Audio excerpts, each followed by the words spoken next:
You are live.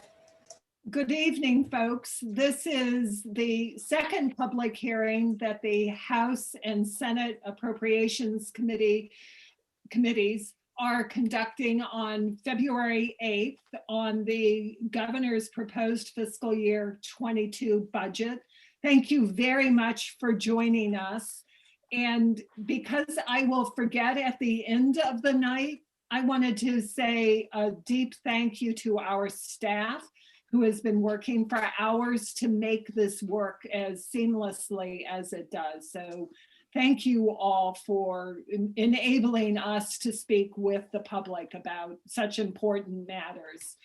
I'll ask Senator Kitchell to introduce her members, and then I'll introduce mine, and then we'll turn it over to the public. Okay. Thank you. Good evening, everyone, and thanks for coming. Senate Appropriations has all its members here tonight. Senator Baruth will be a little bit late, but Senator Nitka, Senator Starr, Senator Ballant, Senator Westman, Senator Sears, and myself, the chair of Senate Appropriations, Jane Kitchell. So thank you, and we look forward to hearing testimony. We have, I think, 40 witnesses scheduled. So we are obviously collecting a lot of information and different thoughts on the budget. Thank you. Mary, yep. Yeah. Thank you, Senator Kitchell. And joining us from the House Appropriations Committee are Representatives Peter Fagan, Maida Townsend, Tristan Tolino, Marty Feltus, David Iacovone, Jim Harrison, Robin Scheid, Trevor Squirrel, and Kimberly Jessup. Sadly, Representative Bob Helm could not join us this evening, but I'm sure he will review the material and the information we're receiving. The way we are scheduling the evening is I will call the name of the first participant and then say the name of the second person who will be joining us so that you'll be ready to come on deck with us. Because we have so many people who would like to testify, we're limiting testimony to 2 minutes. You see a timer, and which will time down, and you'll see a yellow and a red, and then Representative Fagan will also hold up the sign that he just showed you. And you'll hear this. Yeah. And please conclude your comments. Yeah. So when you hear that, please wrap it up. We have so many people that we need to give everybody an opportunity to speak with us. So with that, I believe we're ready to begin. And the first person scheduled is Molly Dugan, and following her is Charlie Baker.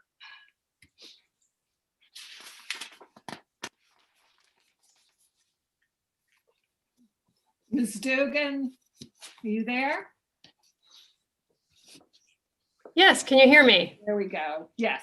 Wonderful. Thank you so much. Good evening, members. My name is Molly Dugan, and I'm the Director of Policy and Strategic Initiatives for Cathedral Square and one of the co-chairs of the Vermont Housing and Conservation Coalition, VHCC. VHCC respectfully requests your support for the governor's $34.8 million budget recommend for the Vermont Housing and Conservation Board for fiscal year 22.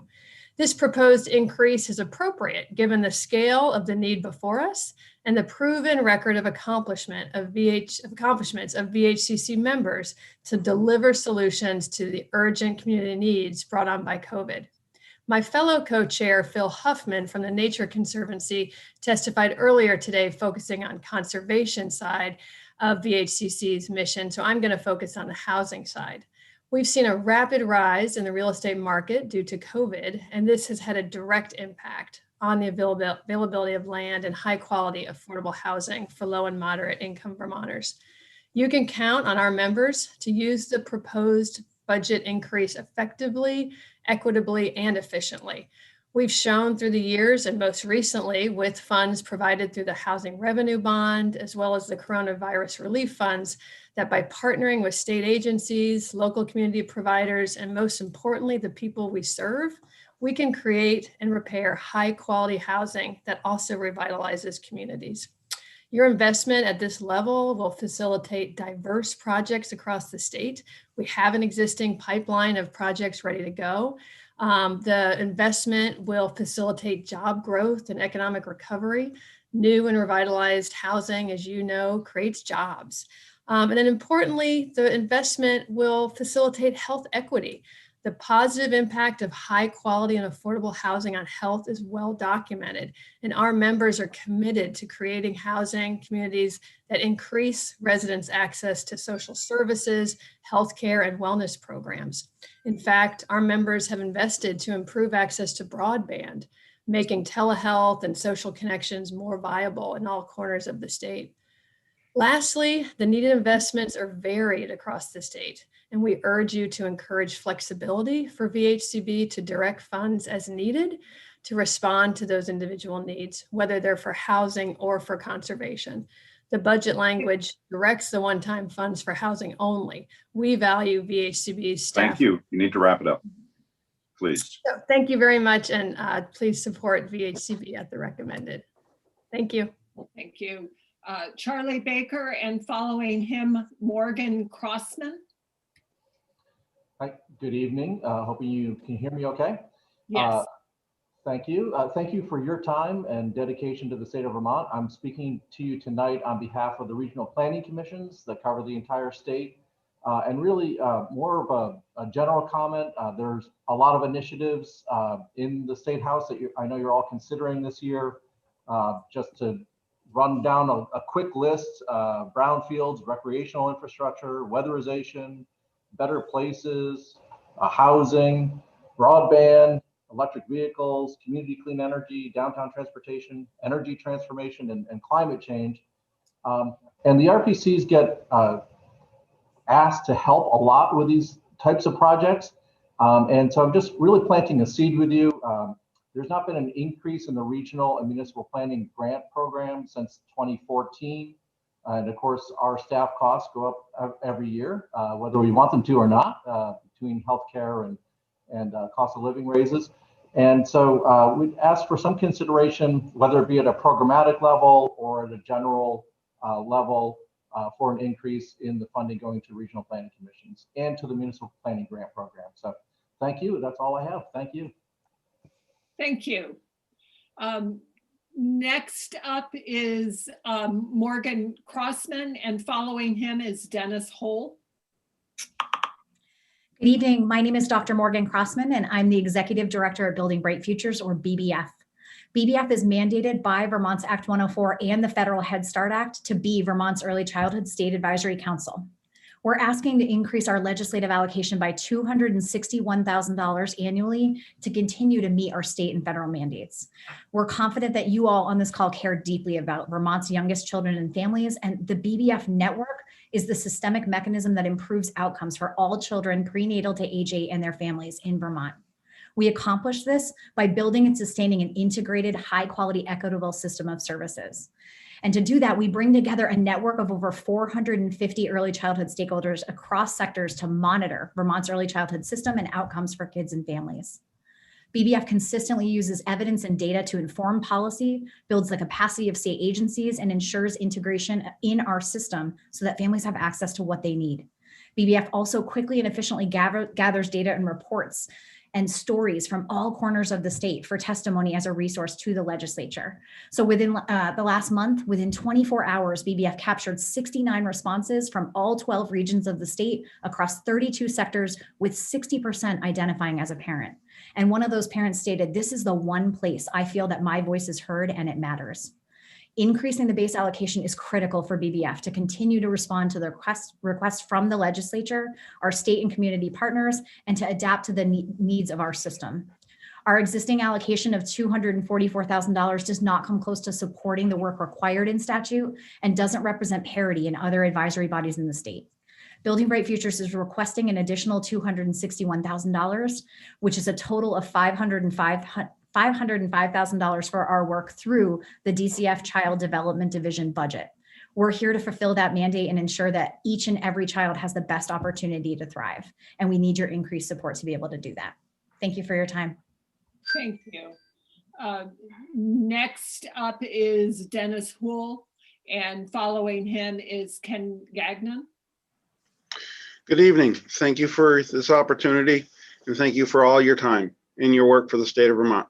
I'm a 30-year career healthcare worker, currently the Chief Financial Officer of Northeast Kingdom Human Services with offices in Newport, Derby, and St. Johnsbury. We are members of the Vermont Care Partners Network. We serve individuals with mental health needs, substance addiction issues, and intellectual developmental needs living in Caledonia, Essex, and Orleans counties. Planned sustainable state support in the form of a rate increase is necessary. Please find a way to support the designated agencies and specialized service agencies that provide exceptional care to the most vulnerable. We contract with the state of Vermont to support some of the most complex and economically challenged individuals. By mandate, we have a no refusal policy, meaning we serve any and all people to the best of our staffing ability. Best practice guidance has proven that local community care supports individuals the best. Most services are intended to keep people out of the limelight while helping these clients achieve employment, remain enrolled in their education, and be positive contributors to the local community and the economy. Our current funding does not adequately support the infrastructure and staffing levels needed. The DA SSA network is often a training ground as people work to obtain licensure and then find other new and higher paying jobs. The DA SSA network is 90 to 98% funded by Medicaid. Our agency turnover rate is 25%. Our sister agencies report slightly higher rates at 27%. Our current staffing vacancy rate is 8.75%, which indicates the challenge of recruiting skilled, licensed, clinically trained individuals needed to staff our organization. Over the past 3 months, we have seen 6 individuals decline positions due to low pay. Another area that requires support is crisis beds within the developmental services system of care. Currently, there are only 2 resources statewide, and they are often full. Service equity is a challenge. Thank you for this opportunity.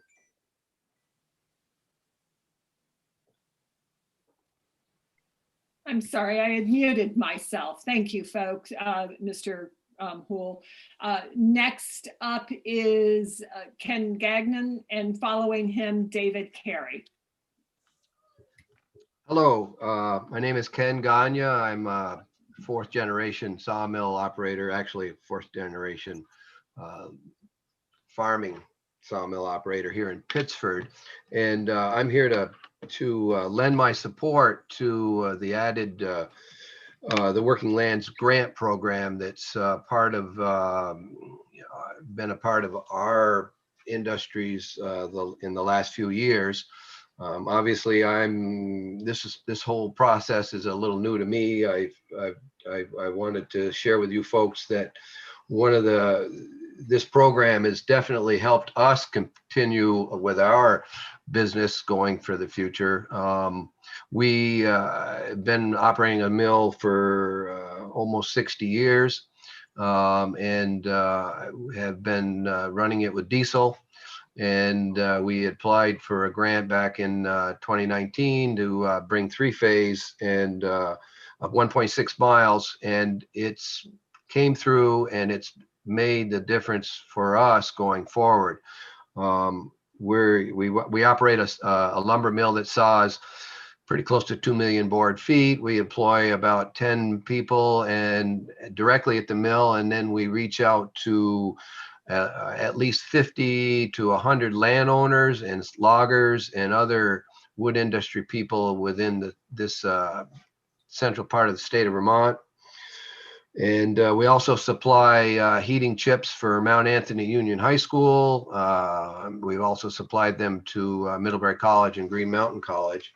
What I wanted to definitely encourage you folks to consider supporting the Working Lands Grant programs going into the future. One of the biggest challenges I see for the working lands that we're part of and have been part of for 140 years is who's going to carry the mantle into the next generations.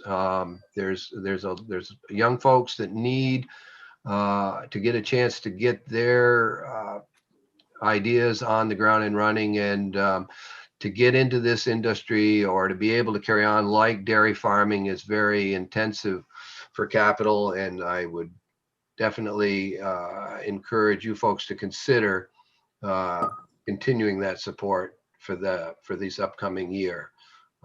Thank you, Thank you, sir. Mr. Gagne. Thank you for your testimony. Next up is David Carey, and following him is Ruby Baker. Ladies and gentlemen, I speak before you this evening to ask for your continued support of the initiative put forward by the Vermont Food Bank called Vermonters Feeding Vermonters. As the title suggests, this food program encourages Vermont farmers to sell their products locally. And in today's situation, the Vermont Food Bank continues to demonstrate daily the capacity to get fresh, nutritious food to those most in need. At the same time, through the Vermonters Feeding Vermonters program, large numbers of our local farmers have been able to sell their produce directly to the food shelves in all corners of the state, and thus provide fresh, locally grown food to those who might otherwise suffer from hunger. Speaking personally, my wife and I volunteer every Thursday at Chester Andover Family Center. We assist in the food shelf area, and it's wonderful to see so many people being helped on a monthly basis with a full box of food. They are all profoundly grateful for the help they receive, especially during these trying times, of course. And quite simply, if it were not for the Vermont Food Bank, we would have families in the area going to bed hungry. Let me tell you about a special program at our family center. It's a weekly event that we call Fresh Friday. Locals who need additional fresh veggies can visit the food shelf every Friday and pick up a new supply of fresh, locally grown food. I'm quite certain that everyone here this evening would agree that the more nutritious a gift of food is, the better for everyone. And what could be better than picking up bags of fresh food from our local farmers on Fridays? The Vermont Food Bank is an integral member of our team, and without its regular support, the Chester Andover Family Center and many other food shelves across the state would likely be in dire straits. I urge you to continue to support, to continue to fund the Vermont Food Bank. Thank you very much for your attention, and if you have any questions, please don't hesitate to contact me. Thank you again. Thank you. Next up is Ruby Baker, followed by Jana Claire.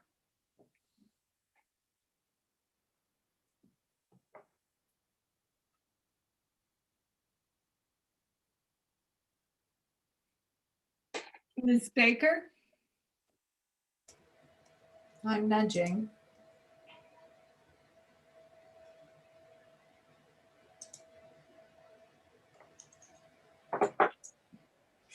Oop, I think she might have hit the wrong button. Okay, why don't Want to go to the next person? Yes, let's go to Jana Clark, and let me know if Ruby Baker comes back in. If she doesn't, the next person up will be Kelly Osborne. I'm back. Oops, you're back. Here she is. Okay, let's Hi. see you then. Sorry. Terrible timing for my internet to drop out. We know the problem. Hi. Please My go name ahead. Okay. Hi. Thank you for having me here tonight. My name is Ruby Baker. I'm the Executive Director of Community of Vermont Elders. We are a nonprofit that has operated here in Vermont for almost 40 years. Our mission is to promote and protect quality of life for Vermonters as we age through dialogue, education, advocacy, and empowerment. We are here in the State House to be a voice for all older Vermonters. In the last year, we have seen 3 adult days close, and most providers of housing, healthcare, and caregiving services to vulnerable older adults are struggling. We ask that you consider a 2% increase to the Medicaid reimbursement rate for home and community-based services to support those providers who in turn support older adults across Vermont.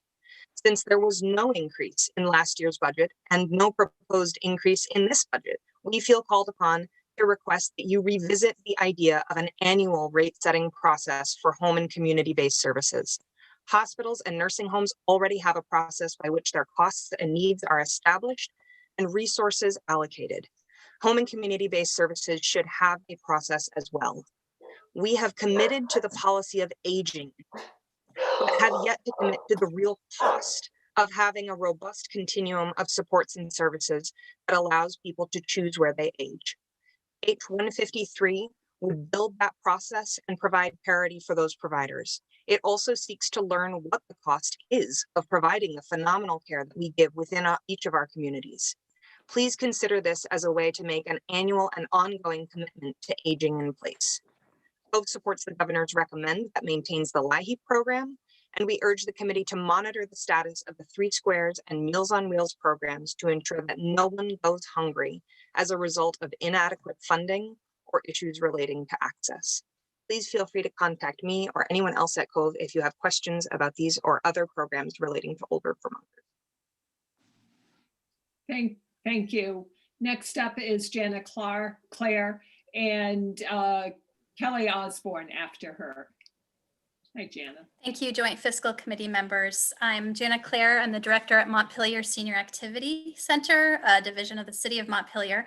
I'm also the co-chair of the Vermont Association for Senior Centers and Meal Providers, and I served on the Older Vermonters Act work group over recent years.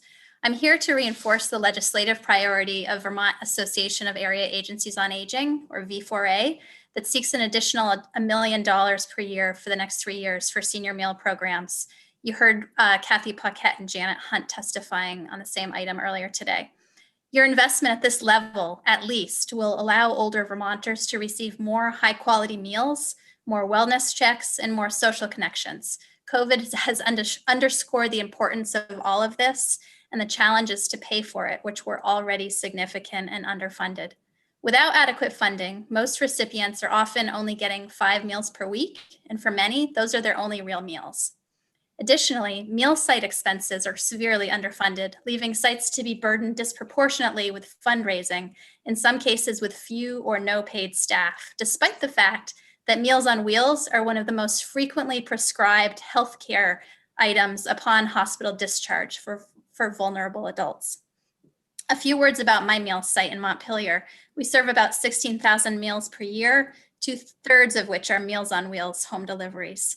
Before the pandemic, we had about 75 volunteers serving per week in various ways to make those meals happen. The program also provided job training for many people, including youth, and socialization.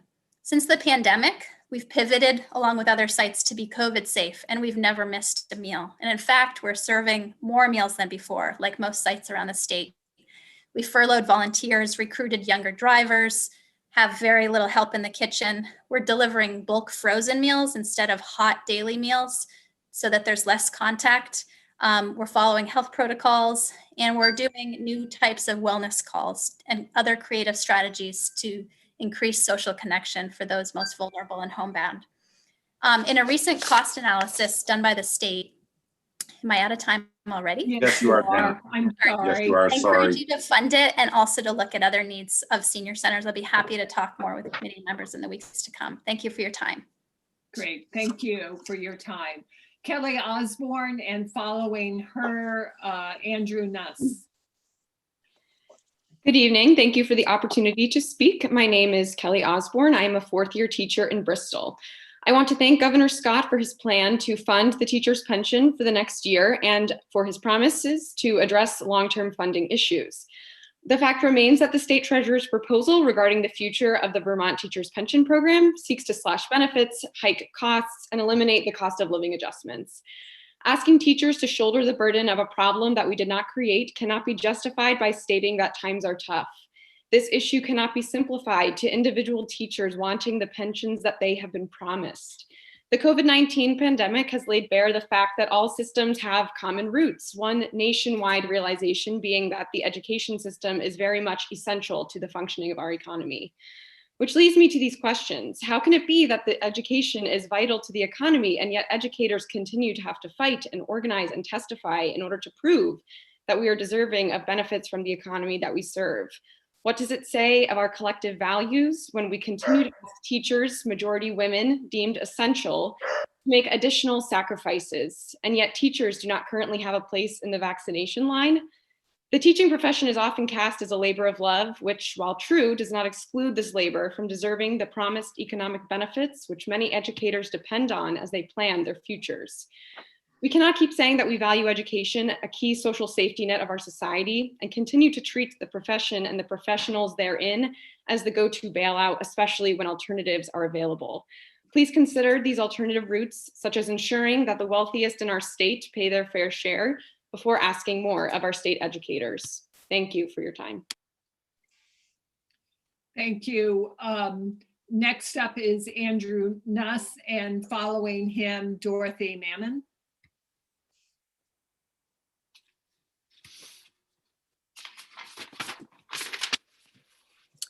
Hello, and thank you for the opportunity to provide testimony this evening on the governor's proposed budget. My name is Andrew Nuss. I'm a clinician and supervisor at the Clara Martin Center, the designated agency for the Orange County area. I often think that designated agencies are a sort of invisible safety net that provide an invaluable and essential service, but which do so in communities that know little of how they are served by them. Our motto is people helping people. What this looks like is that people, children, families, working and non-working adults with a wide range of issues and challenges, mental health, substance abuse, or both, come to us when they're in need of help.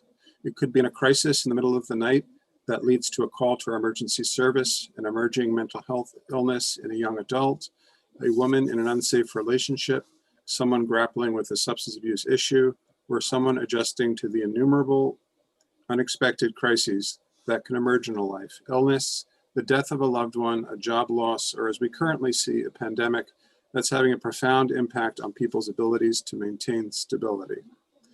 I am proud to say that we have continued to deliver all these services effectively through this pandemic, with more people reaching out for help.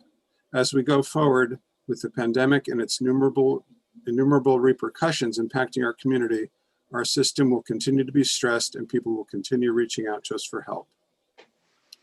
Adequate funding from the state is necessary to enable us to deliver our services, and I hope the legislature will bear this in mind as the budget for FY 2022 is prepared. Level funding, often the state's response to funding community mental health during difficult times, will not be sufficient. Prior to the pandemic, finding and retaining qualified staff was difficult, with high turnover being an ongoing challenge. This is partially due to lower salaries and inferior benefits to those employed in comparable roles with the state, private agencies, or hospitals. This has a negative impact on clients and staff. Therefore, I urge the legislature to provide funding that not only allows us to continue to operate, but to thrive while we continue to serve our communities. Thank you. Thank you. Next up is Dorothy Mammon, and following her is Jessica Hoskins.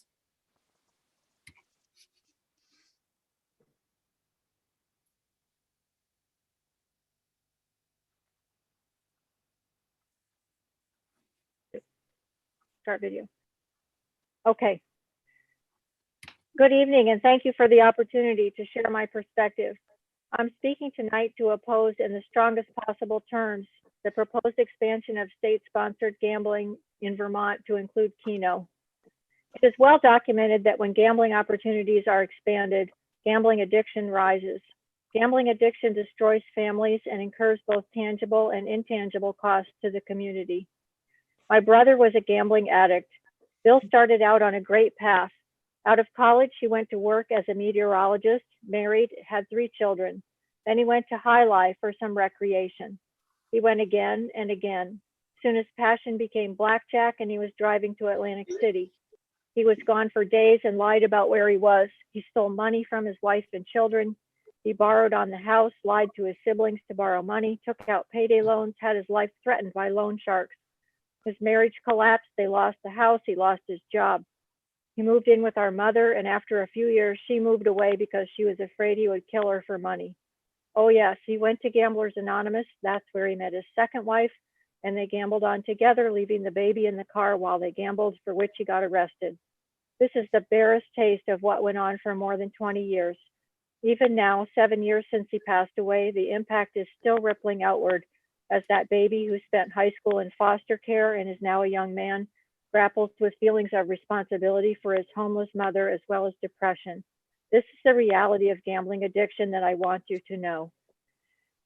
Supporting Vermont families by subsidizing childcare is a laudable goal that I wholeheartedly support, but doing so via a mechanism that we know will destroy some number of families in the bargain is not the way to do it. There has to be another way. What about an asset tax on people with assets over, say, $10 million? Please consider a revenue source that will not stimulate addiction and destroy families to meet this goal. Thank you. Thank you. Jessica Hoskins is not with us, so we'll go on to Sandra Noyes, and after her, Susan Yuan. Oh, am I on there? Yes, you are. Okay. All right. My name is Sandy Noyes. I'm an office manager at Northern Vermont University Johnson. This is my 28th year on campus, and I'm pretty proud of that. I just wanted to say that when students come to college, a lot of times they meet their future spouse. They stay in Vermont, they keep going to college, they have babies who raise more families, and this is a way to keep the generations going in Vermont, which is something that we need to do. The faculty, staff, and students of the different communities support these communities by buying their gasoline and groceries and getting their hair done and stuff like that. So we're keeping the money in the communities, and we put millions of dollars into the coffers for the state. There are a lot of volunteers that work at the colleges and that are students too, whether they're on the basketball court with your kids or out in the field or in the libraries or at the hospital. And so we're everywhere. My husband and I are volunteers at the Hyde Park VFW, where we work on the community projects there, and we support the veterans. Veterans are also parts of our colleges, and we need to work for them like they've worked for us. But one thing I'd like to do in parting is just ask one question. We've been told that Vermont cannot afford the state colleges. I would like to know, can the state afford not to? Thank you very much. Thank you. Next up is Susan Yuan, and following her, Natalie Cowden.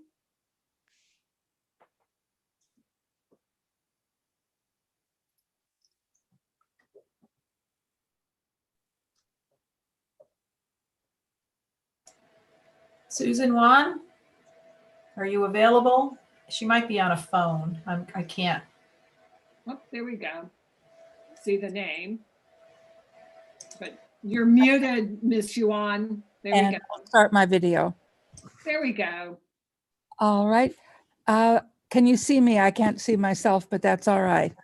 We can see you. Thank you. All right. You can begin. Yes.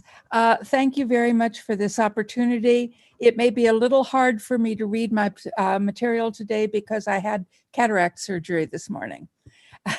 I am here as a representative from the Vermont Coalition for Disability Rights, but primarily as the mother of a son who will turn 48 years old this week, who has developmental disabilities. I live in Jericho and I serve on the State Standing Committee for Developmental Services and the Upper Valley Services Board. I want to thank the governor's budget for having new caseload money in for developmental services. That's so important. But I also want to talk about an unmet need. The people who provide the actual direct care, people who are developmental home providers and direct support providers haven't had even a cost of living raise ever. My son's direct support provider, his shared living provider, has been with him for 15 years. And there are people at Upper Valley Services who've been with people for twice as much time, 30 years, without ever getting a raise. And I wonder how many people would keep working and consider that fair. It's very important for our developmental service system to have stability in the system. But it's unfair to expect stability, especially as some of us get older and we want to be sure that our sons and daughters will continue to have homes. There needs to be a cost of living increase. We try to give bonuses when we can, but that never goes into the base. So I urge you to think about the direct support force and to fund it. Thank you. Next up is Natalie Cowden, and following her is Susan Olgavive. I'm sorry for mispronouncing your names. Hi, my name is Natalie Cowden. I'm a first grade teacher and I've been teaching for 8 years in the state of Vermont. Thanks for the opportunity to speak, and thank you to my fellow teachers who are here to support the opposition of Treasurer Pierce's proposal for the underfunding of the teacher pension plan. I'm here to share my disappointment of the Treasurer's recommendation to address the underfunding of the plan and the failure of the state to take responsibility for the reason it's been underfunded. Teachers have paid every penny that they have agreed to pay and have been asked to pay, and yet this proposal asks teachers to pay more and receive less, despite the fact that the government has not provided their fair and agreed upon contribution to the pension fund. I ask that the government seek and research other ways to fund this pension that doesn't solely fall in the hands of teachers and burden them during their time of retirement. And now, thank you. Thank you. Susan Olgavive, sorry for, yeah, and then Elizabeth Storn afterwards. I'm not seeing Susan in here. And so, okay, so on to Elizabeth Storn, and following her, Sarah Kessler. Hang on. And people have abbreviated names here. Okay, here we go.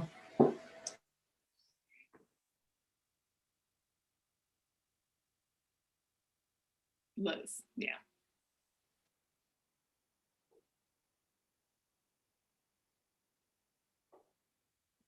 Ms. Storn, you can go ahead.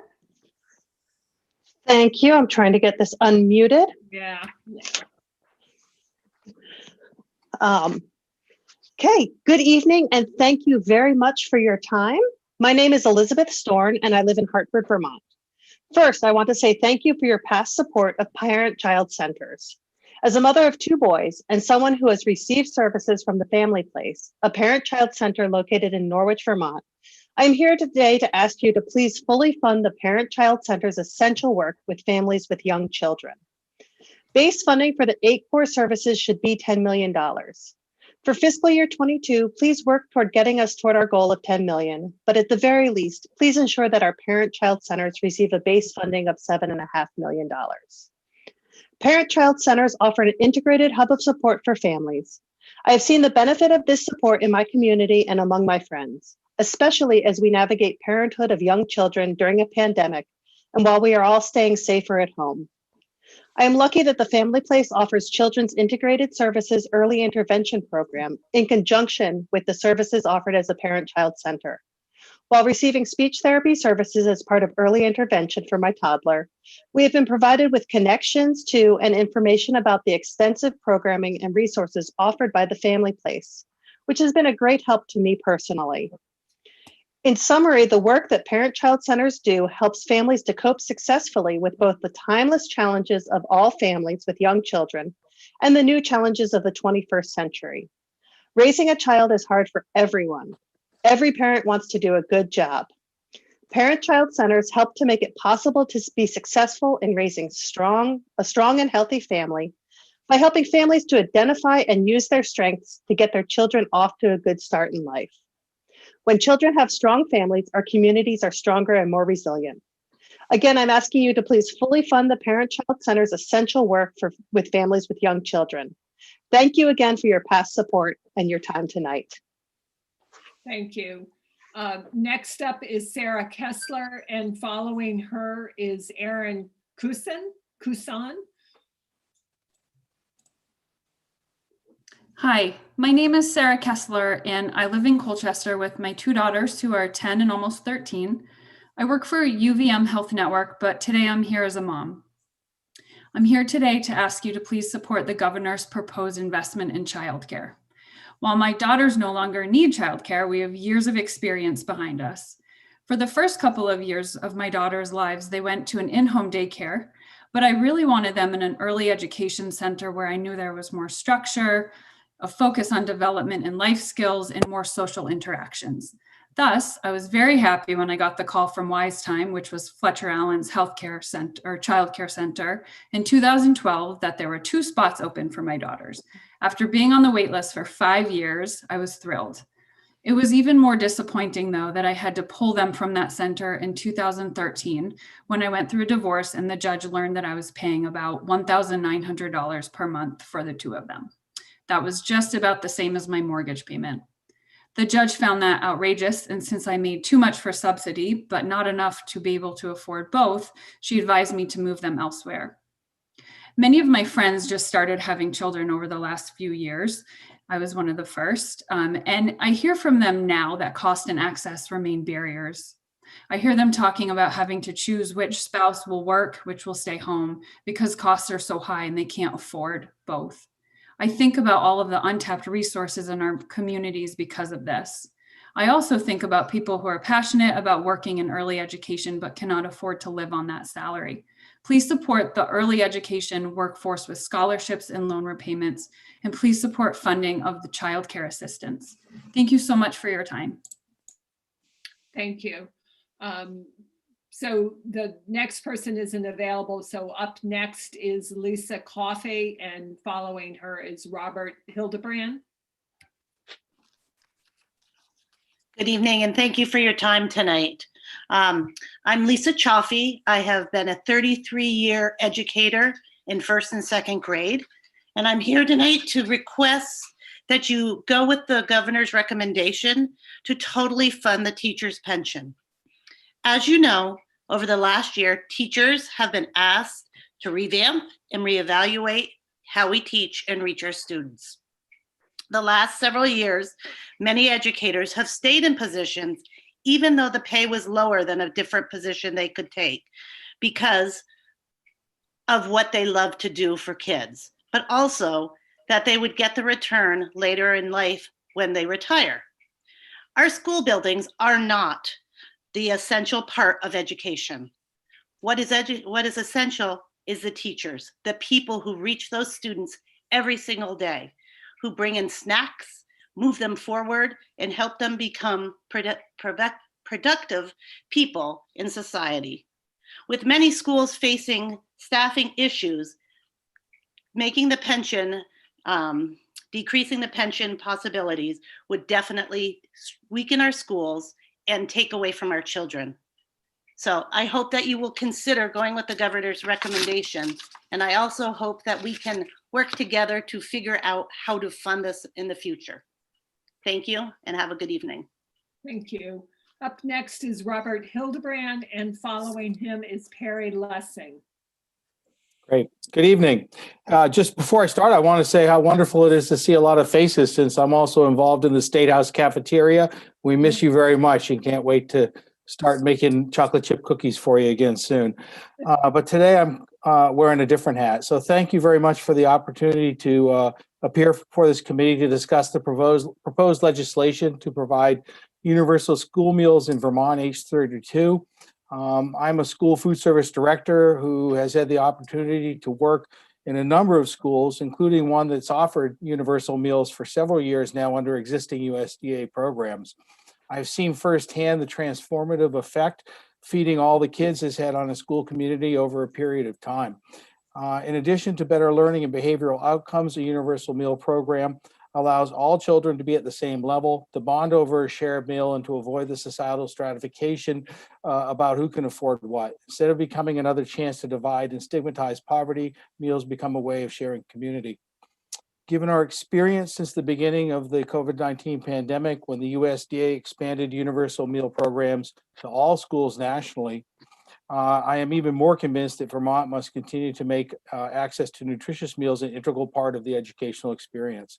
Most schools have a policy to feed all children a meal, regardless of their account balance, and already experience high and ever increasing levels of unpaid school meal debt. This expense gets rolled over into the property tax bill. It's not allowed to be covered even by surplus that a program might generate. Then there's the additional expense and resource waste and stress on families and school staff trying to collect meal debt. It's high time we fund this honestly. One important step in this process is to fund a position at the Vermont AOE to facilitate the transition of the school meal program to a universal meal model. The dedicated staff of child nutrition must be given the resources to support this effort. I also believe that Vermont pursues, this should contain strong incentives to support our local agricultural economy through increased purchases of local foods in our school meal programs. And thank you very much for your time. Thank you. Next up is Perry Lessing, and following him, Heather Wilson. I'm Perry Lessing. I recently retired from teaching math in Middlebury, and until last spring, I was on the Visitors Board. I'd like to touch on two topics: the normal cost of retirement system and the proposal to eliminate the cost of living adjustment. As you know, there are two reasons the state sends money to the pension system. One is to cover pensions for teachers who are working now and will retire in the future. This is the normal cost of the system, simply the amount needed each year if the fund is up to date. The other is to partially pay down unfunded liability created in past years when the state did not make its full contribution. The normal cost for teacher pensions last year was about $42 million. Of that, teachers paid $35 million, leaving about 1/6, $7 million for the state. That breakdown is typical. Teachers pay roughly $5 into the system for every $1 contributed by the state. The Treasurer's proposals will mean that teacher contributions will exceed the normal cost, making it so today's teachers will not only be paying the full cost of their pensions, they will also be taking on part of the state's unmet responsibilities. In effect, that would create a special tax on current school teachers, a tax no one else is asked to pay. Cost of living adjustments are currently throttled to 1/2 the inflation rate, and the proposal is to end them entirely. These reductions cannot save the system much, but they certainly hurt a few vulnerable retirees. Since the cost of pensions is constantly updated as teachers newly retire, having or eliminating the cost of living adjustment doesn't amount to much for the first year as a person is retired. Only once those reductions have compounded do they begin to add up. The people most affected are those who have been retired the longest. These people typically have low pensions already, since their pension was calculated long ago, and having been retired for many years, they have presumably used much of their savings. They are least able to afford an eroded pension. We justly place great value in our defined benefit retirement system. The current proposals newly define the value of that benefit to be ever diminishing. Please respect Governor Scott's recommendation and fully fund the annual contribution to the pension system. Thank you. Next up is Heather Wilson, and following her is Jennifer Seavright. Hi, my name is Heather Wilson. I live in St. Albans Town and work for the Parent Child Center of Northwestern Counseling and Support Services, NCSS. And I'm here to speak about an important system of early childhood services in Vermont, Children's Integrated Services, or CIS. CIS has been underfunded for years, and we need an additional $2.4 million to close the gap. We do need to determine if this should come from the general fund or if Medicaid matching funds could be used. CIS teams across each region ensure that families have access to services to not just solve the problems they face, but to thrive in every sense of the word. We have expertise in child development, parenting, mental health, nursing, and early care and education. We are in homes, childcare programs, classrooms, we're on phones, and across computer screens. The state of Vermont conducted its own study a little over a year ago, and the actual cost of providing CIS was determined to be $634 per client per month, but the state only offers us $502. And the need for CIS has only increased in the past year, despite the pandemic. In Franklin and Grand Isle counties, my PCC staff moved all of their work to telehealth for a few months, while also remotely schooling their own children. They returned to home visiting, working in homes across the community in June. The work in CIS has always involved the challenges of poverty, child abuse and neglect, substance use, and unmet mental health needs. And we continue to see these types of needs becoming more severe. And each member of my team is serving more families than ever before. We see depression and anxiety rates are going up. We continue to help parents navigate the challenges of substance use. We try to help the children who are being expelled from childcare because they have difficulties with coping. And we're answering calls and texts from families when they can't buy groceries or diapers or winter boots for their children. CIS is vital to addressing the growing needs of our pregnant, postpartum parents and our very young children, and we need your support to close our funding gap. Thank you. Thank you. Next up is Carrie Stoller, and following her is Mary Beth Pinard.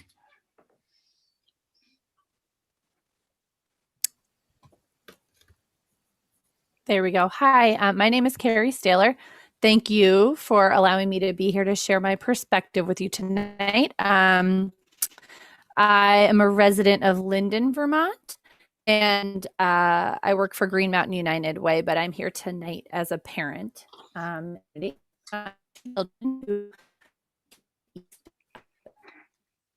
Carrie, Ask you to support the new Agency of Education position. Sorry, can you hear me? My internet is terrible. It is unstable. Why don't you turn your video off, and maybe that, yeah.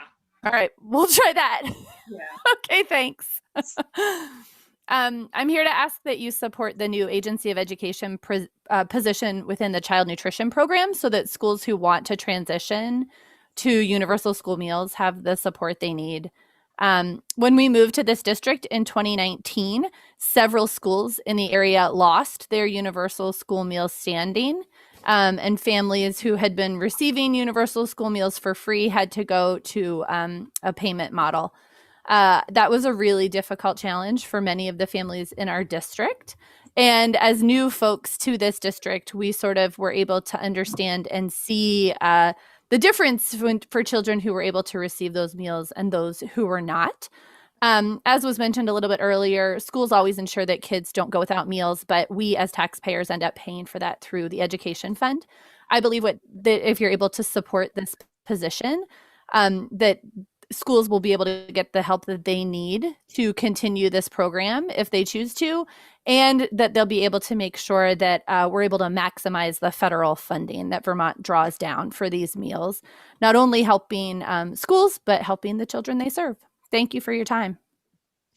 Thank you. Mary Beth Pinard, and then following her is Marie Folan. Good evening. My name is Mary Beth Pinard, and I'm the Executive Director of Vermont Catholic Charities. Vermont Catholic Charities is a statewide social service agency serving all Vermonters regardless of faith, and we've been doing that since 1929. One of our operations is that we operate 4 level 3 residential care homes, which are located in Derby Line, Rutland, and in Burlington, and over 80% of the 160 residents we serve are on Medicaid. And one of the facility in Derby Line is one of the few residential care homes in the Northeast Kingdom. Tonight, I request your committees consider adding an increase in the budget to the Medicaid reimbursement rate, specifically the Assistive Community Care Services, or the ACCS program. A rate increase is currently not in the governor's budget and is necessary in order for residential care homes operated by Vermont Catholic Charities and others to continue to provide the extraordinary care and services to residents, and to hire and retrain high quality staff to care for residents. Our direct cost of care is 87% of our expenses, and the current reimbursement rate covers less than 50% of that cost of care. And our costs continue to rise with the increase in minimum wage and healthcare insurance premiums going up. This past year, the minimum wage increased by 9%, and next year that increase will go to 7%, and our health insurance premiums have gone up by 11.4%. These increases, without an increase the reimbursement rate, will continue to increase this financial gap. And in an already tight labor market, it's difficult to find and retain staffing and compete with the marketplace wages. And we care for some of the most vulnerable in our communities because we accept Medicaid on day one. So thank you for your consideration. Thank you. Marie Folan, and following her is Kara Fitzbbeauchamp. Great. Thank you so much for this opportunity to speak. My name is Maura Folan. I'm the program manager at Green Mountain Farm to School in Newport. For fiscal year 22, I'm asking you to please fully fund the Farm to School and Early Childhood Grants program at the $500,000 goal to support our children getting great nutrition and our farmers getting direct support through purchasing for school meals. The grant program provides schools with funding, expertise, support, and dedicated time to develop and grow farm to school programming. And as a grantee coach through the program, I can definitely share this as a winning formula for success. The Newport Head Start Center, a current grantee, is planning to build a sensory and snacking garden space with grant funds this spring after an inspirational curriculum workshop with Shelburne Farms. And they're also working with NOFA Vermont to think through implications for their meal program, namely how to utilize more whole foods from their garden and from a new partnership with a local food hub, Farm Direct. So as this example illustrates, the grant program affects all aspects of the school and community for better nutrition for students, vital food and agriculture education, and business for our farming community. No other program provides the same kind of outcomes. The demand for Farm to School continues to grow each year, and we've been making some really great progress in this area to expand to more schools throughout the state. But in order to continue, we must increase our investment until we reach our $500,000 a year goal. Thank you for your time and consideration of this request. Appreciate it. Thank you. Next up is Kara Fitzbochamp, and following her is Tracy Shao. Hi, thanks for having me. My name is Kara Fitzbochamp, and I run Evening Song Farm with my husband and 6 employees. We've been participating in the NOFA Farm Share program for 10 years, which provides CSA shares to low-income families. And though we provide charitable fresh produce donations to the food bank and Black River Good Neighbor throughout the year, we love participating in this NOFA Farm Share program because it allows us to support low-income families while also being paid for production. As a small business balancing the priority of providing living wages for our staff and ourselves, this program is uniquely effective in that it supports small farms and food insecure families at the same time. This past year, we served 3 times as many low-income households thanks to the CARES Act funds made available to NOFA through the Vermont Food Bank. And I hope to be able to continue to serve these new families for the foreseeable future. I'm here to encourage the consideration of appropriating $75,000 towards the Vital Food Security Program, which will allow NOFA to serve over 1,400 Vermont homes. We see how access to this weekly year-round fresh food is an enormous support and often life-changing opportunity to the families who participate. One mother who participated in the program for the first 3 years shared with me how participating in the program allowed her and her girls to change how they cooked and ate food and ultimately improve their health. She's now a full-paying CSA member and tells me how she wouldn't have been able to do it without this program. So thanks for your consideration. Thank you. Next up is Tracy Shao, and following that is Jessica Radbourd. Good evening. My name is Tracy Shao, and I'm Vice President for Conservation at Vermont Land Trust. I'm here tonight as a co-chair of the Forest Partnership, a coalition that recognizes that Vermont's forests are a critical investment in our future. They provide valuable forest products and related jobs, and are a key component of Vermont's outdoor recreation and tourism sector, upon which many of our rural communities depend. Our state's forests are also critical natural solutions to other pressing problems like climate change and clean water.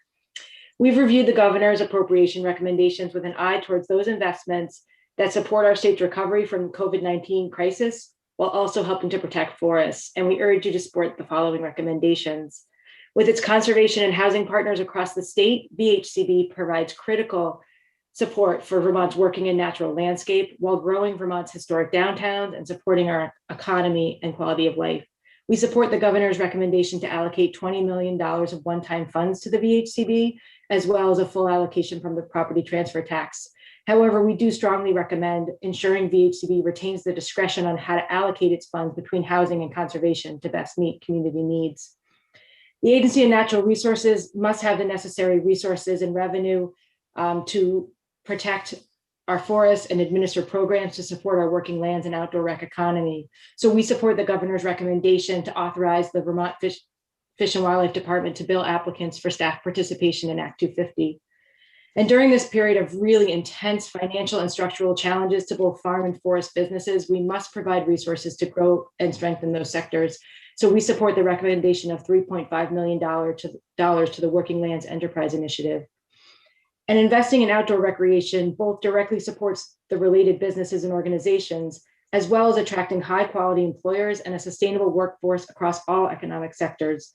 So we support the recommendation of $5 million for VORAC and $5 million for state recreational infrastructure and access and the Vermont Trail Network.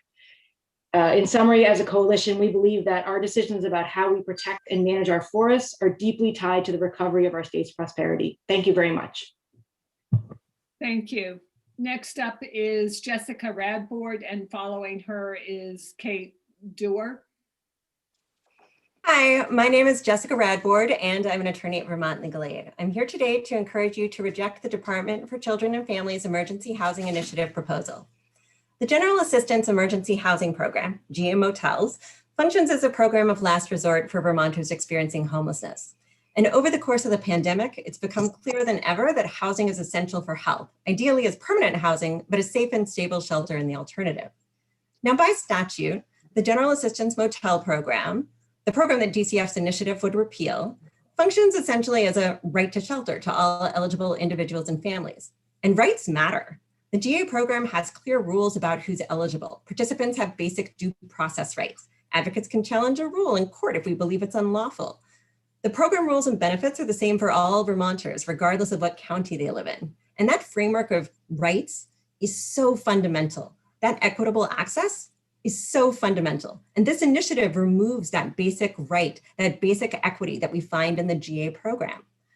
Now, the department's goal of better addressing the needs of people experiencing homelessness is laudable, but eliminating the GA Motel program will not do that. Instead, it's likely to make more people be literally homeless in tents or cars or on the street, rather than in shelter and on a path to housing. Now, DCF has stated that by shifting the burden of shelter overflow to community providers, the community can offer people experiencing homelessness access to motels without all the restrictive eligibility rules and time limits of the GA Motel program. But there just isn't enough funding in the initiative for the community-based providers to do that in an adequate way. So DCF's proposal is setting the community-based agencies up for disaster and a crisis of literal homelessness. The roadmap to end homelessness didn't tell us to eliminate the state's provision of shelter as a way to end homelessness. It advises to provide more affordable housing and services. So Vermont Legal Aid urges you to reject the administration's emergency housing initiative and its elimination of the General Assistance Motel Program. Thank you. Thank you. Next up is Kate Dewar, and following her is Barbara Collette. Hi there. Thanks for hearing me. My name is Kate, and I'm living in the town of Lincoln, and I'm a licensed midwife and lactation consultant. But tonight I'm speaking on behalf of a group of community members concerned about proposed school closures. First, I would like to begin by commending Governor Scott on his response to COVID-19 mitigation. It is clear that having consistent science-based information available and accessible to the public works really well. But it has not been easy living, and this health crisis has affected us all in many ways. One of the more positive aspects is COVID-19 acting as a homing beacon to Vermonters who left to seek opportunities elsewhere, newly remote workers choosing to set up shop closer to recreational activities, those moving to be closer to family, and many other reasons and/or shifting priorities this global pandemic has provided. Many of these new arrivals have young children or plan to have a family in the near future, and they will be pleased to learn that Vermont's school system is strong. However, there are some concerning trends, which is the reason I am speaking tonight. My family moved to the town of Lincoln in 2019, which is part of the Mount Abraham Unified School District. We chose Vermont because the town of Maine we had hoped to move back to, where we have family history and close-knit community of friends, closed its elementary school several years ago. So it was heartbreaking when the superintendent recently proposed to repurpose or close 3 of the schools in our district, including Lincoln Community School, LCS. This proposal prompted a public outcry and much community organizing. I had to add my voice knowing what the future of our town could look like based on experience. The Addison Independent recently ran an article entitled "Lincoln School is seen as a big draw for families." Current residents and LCS alums cite LCS as the reason they recently moved here or planning on returning. For Lincoln, the local school is the heart of the town.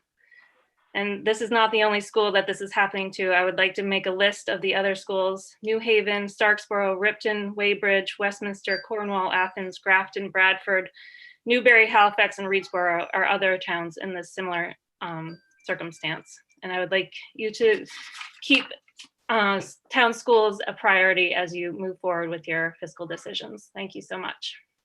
Thank you. Next up is Barbara Collette, and following her is Paul Cherrier. Barbara. Hello, I'm Barbara Peabody Collette. I'm a licensed special education teacher. I've worked in Addison Central Supervisory District for 11 years, and thank you for your time tonight. I urge you to fully fund our teachers' pension and reject the drastic increase in teacher contribution and reduction in benefits proposed by the treasurer.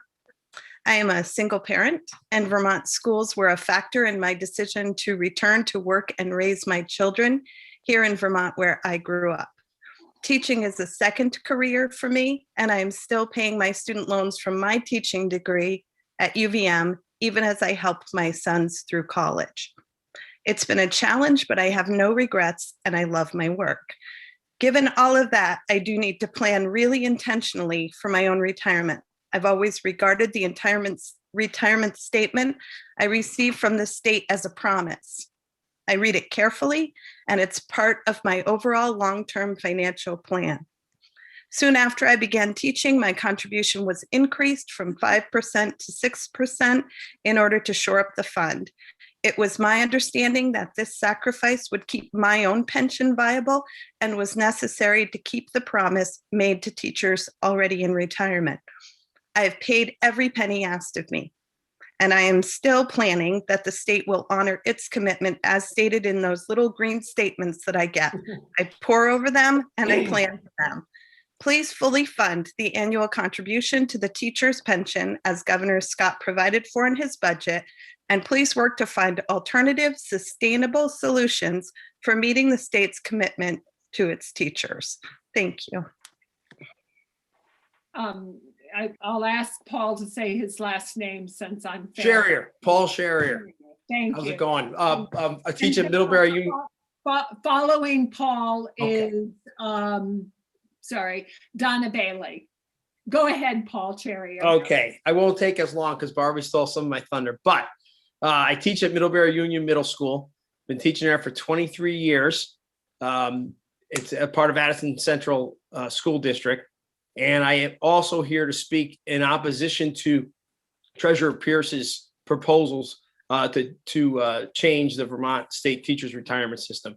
There's many reasons, some of which have already been spoken. I won't repeat them. And Robin, I'm going to give you the rest of them throughout the next coming weeks because we're still going to be talking about this. So I just want to reiterate one, though, that Barbie said. We have paid every penny. We have sacrificed already and made a compromise in 2010, and that required us to pay more into the system and to work longer to achieve our benefits. So we've already made a compromise. We haven't complained. We continue to come to work every day. The teachers on my team have not missed a day since September. We've been in the building every day. There is a unintended consequence of the cuts that I think people don't realize. People at the end of their career, like myself, are going to flee the system.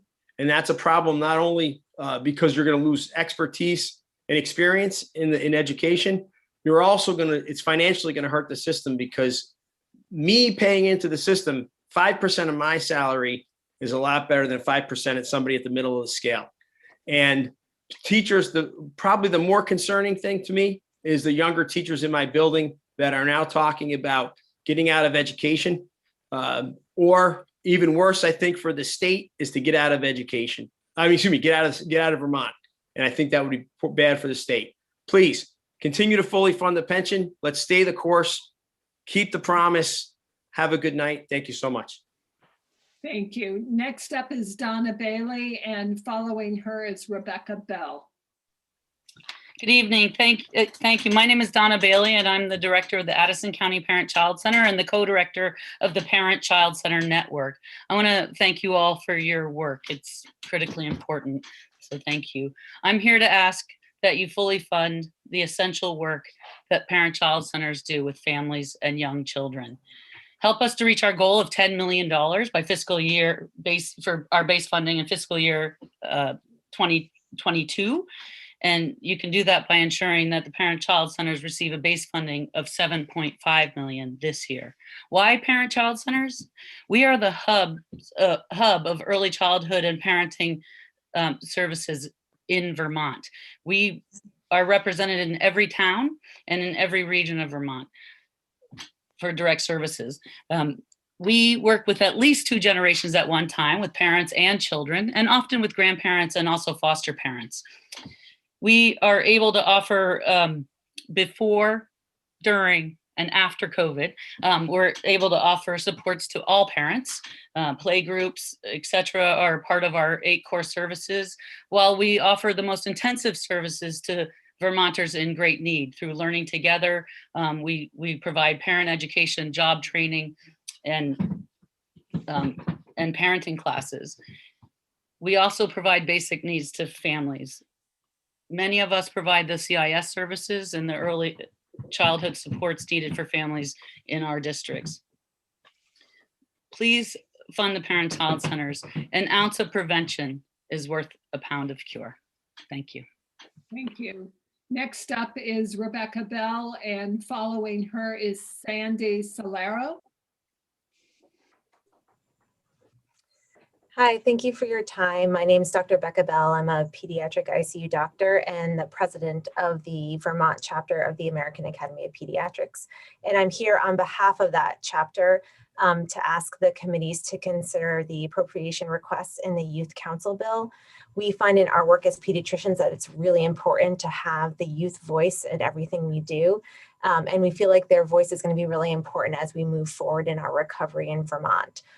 We also generally ask that you can continue investing in after-school programming. And when we talk about after-school programming, we mean not just the third space after school, but also summer programming, expanded learning programming, teen centers, summer camps, and so much more. And we know that this period of time during the day, and then also periods of time during the year, where it's really crucial to keep young people engaged so that they stay physically safe, they make healthy choices, they stay connected to the community. And this also allows parents to work, especially those who work in person. We know that young people in Vermont and their families really like the programming in Vermont, but unfortunately we have one of the lowest rates of access to after-school programming in the country. And I just have to say that pediatricians are really worried about children and adolescents. And as an ICU doctor, I'm worried about the actual virus of SARS-CoV-2, but I'm actually more worried about youth mental health, connectedness, and engagement.